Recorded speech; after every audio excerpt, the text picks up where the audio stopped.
3 फरवरी वर्ष 1909 में सुहासिनी गांगुली का जन्म तत्कालीन ब्रिटिश भारत और आज के बांग्लादेश के खुलना में हुआ। वह भारतीय स्वतंत्रता संग्राम की सेनानी थी। आज़ादी की लड़ाई में उन्होंने चटगांव शस्त्रागार कांड के क्रांतिकारियों की मदद करने में महत्वपूर्ण भूमिका निभाई। स्वतंत्रता संग्राम की लड़ाई में उन्हें 8 साल के लिए हिजली के जेल में बंदी बनाया गया। वर्ष 1942 के आंदोलन में उन्होंने फिर से स्वतंत्रता संग्राम में भाग लिया और फिर से जेल गईं। भारतवर्ष की आज़ादी उनके जीवन का सबसे बड़ा सपना था, जिसको पूरा करने में उन्होंने अपना पूरा जीवन समर्पित किया और अंत में उन्होंने भारत को आज़ाद होते हुए भी देखा।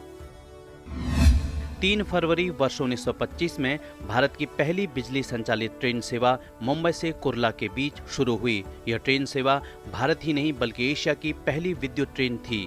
तत्कालीन गवर्नर लेडी विल्सन ने हरी झंडी दिखाकर कुर्ला के लिए पहली विद्युत ट्रेन को रवाना किया। इस ट्रेन को प्लेटफॉर्म नंबर 2 से रवाना किया गया।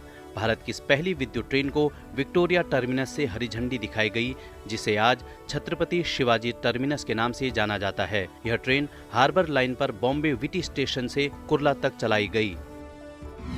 3 फरवरी वर्ष 1966 में सोवियत संघ द्वारा लूना 9 को सफलतापूर्वक चांद पर उतारा गया। इस अंतरिक्ष यान को मोलेनिया एम रॉकेट द्वारा लॉन्च किया गया। इसका प्राथमिक लक्ष्य चंद्रमा पर सॉफ्ट लैंडिंग की तकनीक को प्रदर्शित करना था। यह पहली बार था जब रूस ने चांद पर एक अंतरिक्ष यान को नियंत्रित ढंग से उतारा।